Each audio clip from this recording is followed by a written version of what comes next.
Hey everyone, welcome back to Shawn's Trains. Today we're going to work on programming this 282 Mikado. We've already gone through and kind of tweaked it to run with the proto throttle a little bit, but I haven't played with anything past that. So we're going to work on the ring rate of the bell and possibly a little bit on the whistle. So first thing you're going to need is probably to locate your box. So we know this is a Paragon 2, not a Paragon 3. And you're going to need your owner's manual. And in here, this one's on page 9. We have a list of all the CVs, what the values are, usual values, and then the factory setting, and then we can change the rate from there. So the CV for the bell interval is actually CV180, and increasing this increases the time between the bell rings. So I'm not a huge fan of the way some of these sound files come from the factory. I like to tweak them a little bit, make them a little bit more unique, make them sound a little bit more pleasant on the ears. And this one's just a little quick for my liking. So we're going to read the factory interval or find out whatever the interval is currently on the locomotive, and then we're going to play with it a little bit, dial it back by actually dialing it up, and see if we like what we get. So let's get started. So the first thing we need to do is actually select our locomotive, and it's 8635.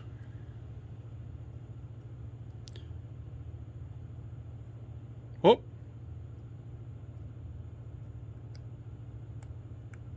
There we go. So now we're going to listen to what the bell rate is now.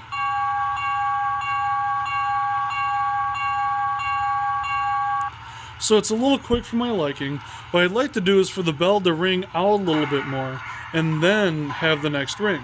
So this isn't a rope bell. If this was a rope bell, it would sound very different. This is an air pump bell or a air powered bell. So it's going to be more consistent, so that's not the worst sound to have.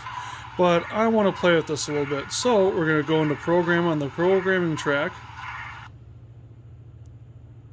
We're going to go to read CV. We're going to read CV180. And we're going to take note of what CV, of what it's at. And it's at 43. So we're going to write that down.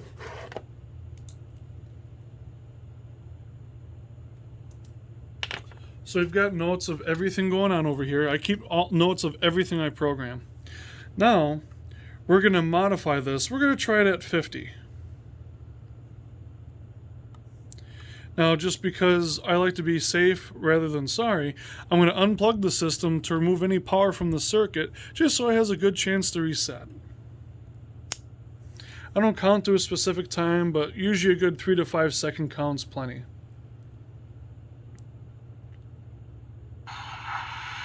So the sound is back on and activated. We're going to try the bell.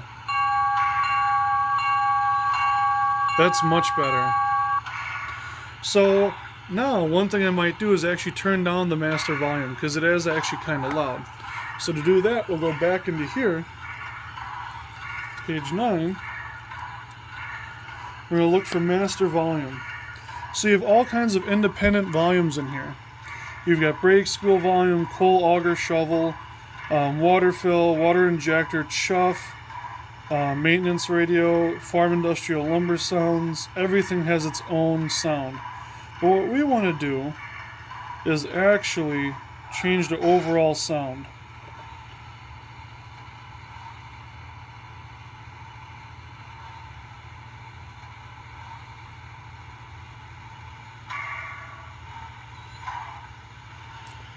Let's see.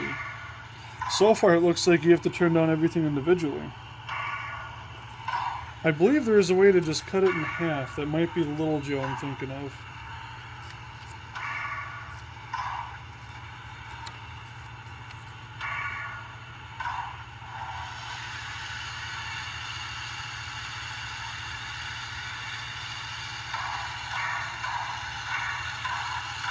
Alright, so the Paragon 2 locomotive has a sound system that has 8 volume levels that can be set from the DC master.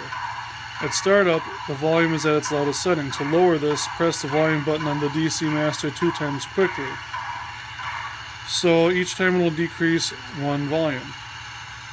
So right here. It wasn't in the table that I found on page 9, but right here it says to make the locomotives always start at a lower volume, set CV133 to some number lower than 128.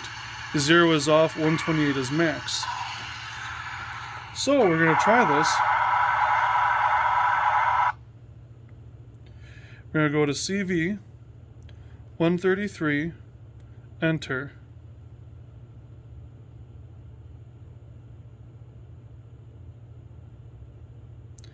And it's at 128. So we're going to try about 75% of that. So at 75 plus 21, so 96. That's how my brain works anyways. So we're going to give that a shot again. And while I'm waiting for that, I'm actually going to put in here CV133 is the master volume.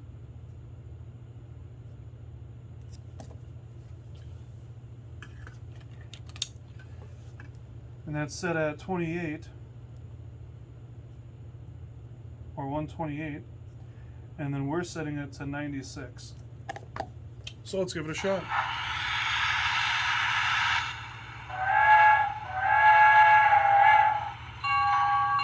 So that is a good bit quieter. I kind of want it a little bit quieter yet. I'm actually going to keep all my engines pretty quiet when I go through and program each one.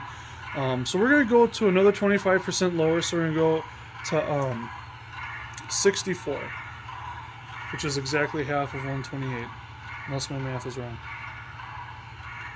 So again, we're going to go through here, go to programming track, and we're going to put in here that we're going to once again half it, so it's 50 plus 14, so yeah, 64. 133. And again, this is why it's helpful to write this stuff down so you remember it for next time. So 64. Okay. So again, unplug it, give it a chance to reset. Some decoders don't require this. Some of them it helps. I just try to do this on all of them. So I just needed to see if these moved all of a sudden. Oh, they do. Holy smokes. I never knew that. If you knew that, awesome. I did not know that those actually slid. That is kind of cool. You can offset them and everything. You learn something new every day, folks. Okay, so this is a much more pleasant volume.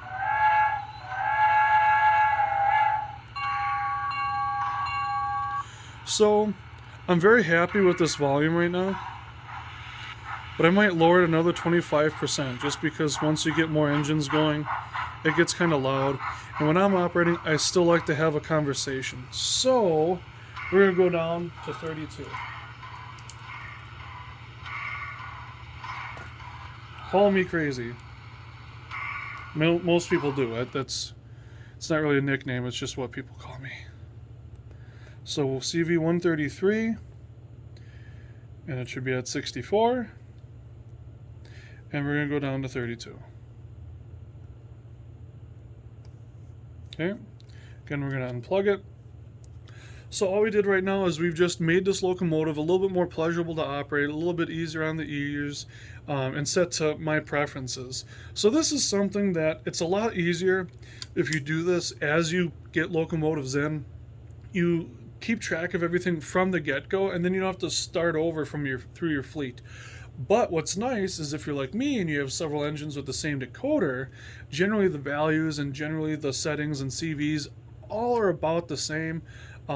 If you have, like I've got all my SD40-2s that are Athearn, those have all been converted to the new Athearn RTR chassis. I've got 1, 2, 3, 4, 5, 6, 7, 9 or 10 of them in total. Those can all get programmed with the same CVs and the same settings, so that's really nice. Alright, so we've got it fired up. So it kind of sounds like you're watching it from a distance. It's a lot smoother. Because you're not working the speakers as hard, it actually sounds a lot better. Not that it sounded terrible Broadway Limited has put a lot of effort into their steam engines, especially. That's like their bread and butter, and making their sound astronomical. Because they don't really sell DCC ready engines anymore. Blue Line is gone, so everything they have is sound, and they've invested a lot of time and money into that. And you can ask a few of my friends on Facebook or myself. I used to have a ton of Broadway steam engines, a bunch of steam in general. They're beautiful, elegant locomotives. But I always put a little bit more effort into getting them running. So what's nice is once you have, a half dozen of these running, it's not overwhelming on the ears. And you're still going to hear it from across a small room. On a massive layout, maybe not so much. But this is going to be a lot easier to operate. It's going to be more enjoyable for me. And if I have other people over or take this somewhere, it's not going to be loud. I hate to be that guy, and it's happened too many times where I've gone to a layout for operating, and I have the loudest engine because I've never turned it down. So that's something good to know. With my other engines, I do that on a engine-by-engine basis. So since I've got a spreadsheet saved with all the settings for all the locomotives and the things I've changed and altered, things I want to do, I will do that. I'll update that with this for this engine. So I've got the railroad road number and all the CVs as I've changed them, just so I have a reference in case I sell it or something happens or it gets damaged or the decoder gets reset. I've got all those things saved and I can be more consistent. So what I'm going to do is I'm going to operate this for a little bit, make sure I enjoy the sound and the volume and all the settings that I've changed. And if I'm happy with it, I'll apply those to my other two Broadway Limited steamers that I have that I regularly use.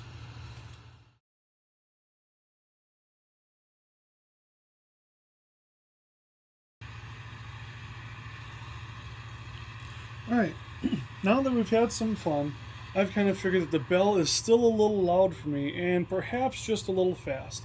So what I'm going to do is I'm going to look up the actual bell volume, and we're going to see about turning that down. So we got the bell ring interval, got all the different volumes. Bell volume is CV136.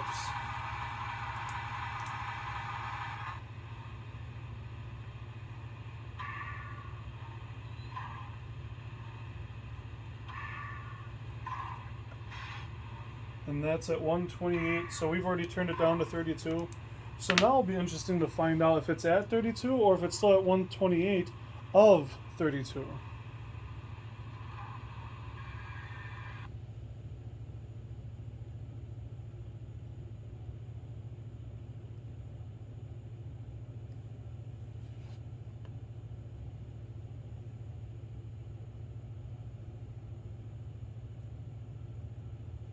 So it's at 128, and that 128 is what's available what's left made available of 32. So anything we change down is going to be down from that 32.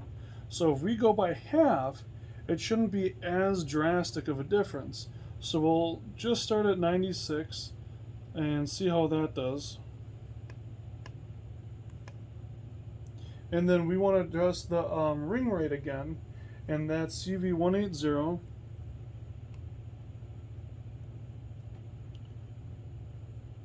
And we're at 50. So I'm going to make it just a bit longer. I'm going to go with 60 and try that. Exit.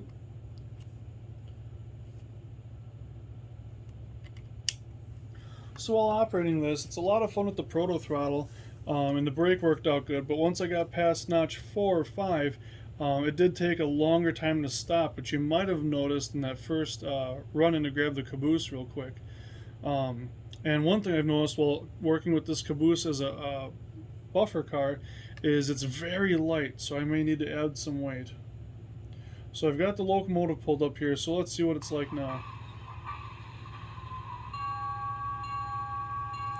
That's a good bit quieter. It is slower too. I think I'm going to leave it at that.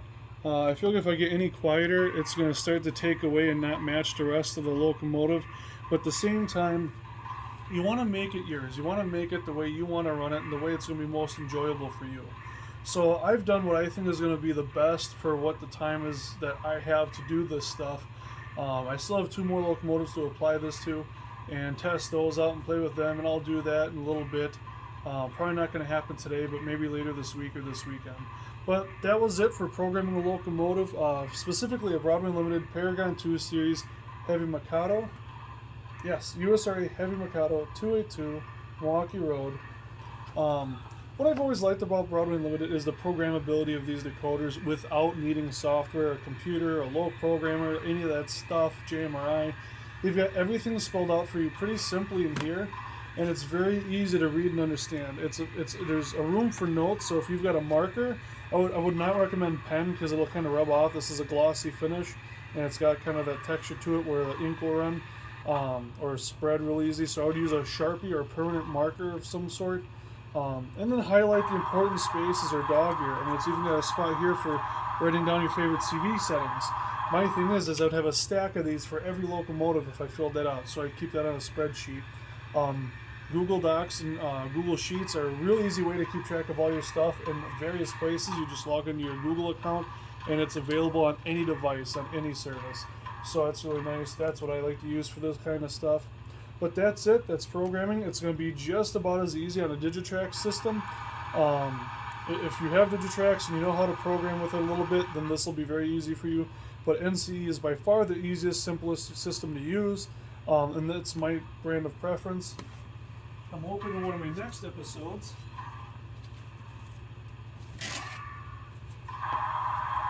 I've got my SB5 power smart booster, 5 amp power supply, and I've got this guy to hook up so I can program from my laptop. Not that I'm going to get to that point, but I'd like to.